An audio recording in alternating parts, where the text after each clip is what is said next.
जय हिंद। दोस्तों, मैं सुजाता सिंह। आज़ादी की कहानी, भारत माता की जुबानी। मैं माँ भारती बोल रही हूँ का दूसरा एपिसोड में आपका स्वागत है।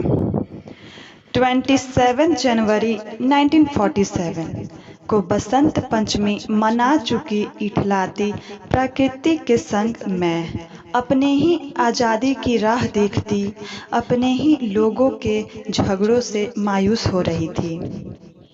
दिल्ली से लंदन तक लगातार बैठ के चल रही थी। उस वक्त मेरे दिल में कैसी उथल पुथल मची थी।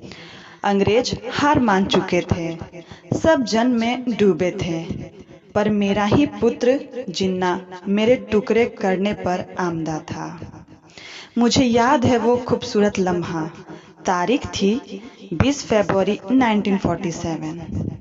लंदन में ब्रिटिश प्रधानमंत्री क्लेमेंट एटली ने हाउस ऑफ कमांड में घोषणा कर दी कि अंग्रेज जून 1948 से पहले हिंदुस्तान छोड़ देंगे और सत्ता जिम्मेदार अंग्रेज हाथों में सौंप दी जाएगी।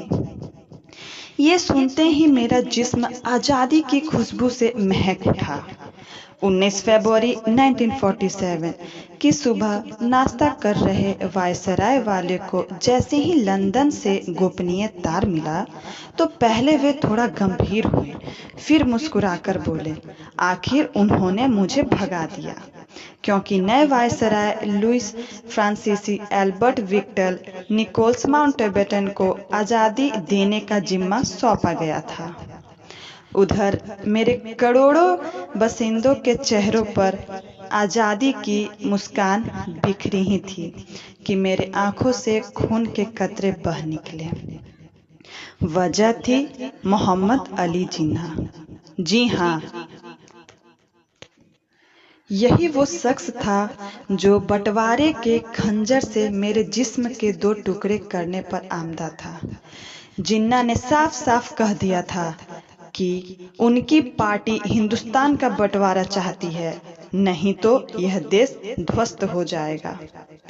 वहीं लंदन में लेबर पार्टी के नुमाइंदे यह गणित बिठाने में लगे थे कि बंटवारे के जरिए किस तरह हिंदुस्तान में नफरत का बीज बोए कि देश में तबाही भी मच जाए और उनके दामन पर दाग भी ना लगे।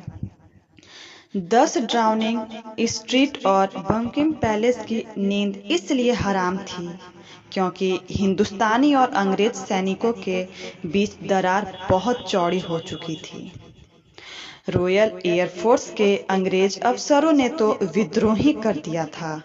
दरअसल 18 फरवरी 1946 को करीब 2000 भारतीय नौसैनिकों ने बगावत कर दी थी। गोलीबारी में करीब 400 भारतीय सैनिक शहीद हो गए थे। तभी से अंदर ही अंदर गुस्सा पनप रहा था।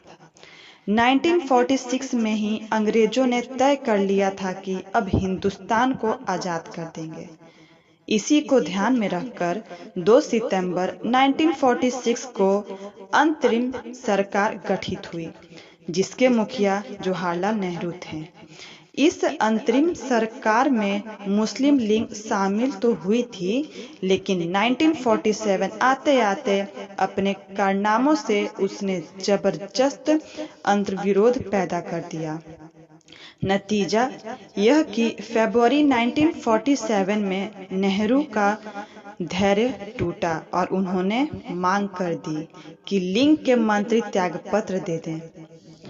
सरदार पटेल ने भी कड़ी चेतावनी दी कि मुस्लिम लीग के सदस्य फौरन कैबिनेट नहीं छोड़ेंगे तो कांग्रेस के सदस्य त्यागपत्र दे देंगे।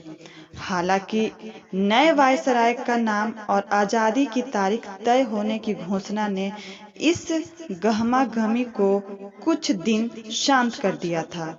मैं भी शांत थी। दोस्तों, यह था इस एपिसोड का दूसरा भाग। कैसा लगा कमेंट जरूर बताइएगा। अगर आप भारत माता से प्यार करते हैं तो कमेंट में जय हिंद जरूर लिखिएगा। अगले एपिसोड में आगे की कहानी। अब आपसे विदा लेती हूँ। जय हिंद।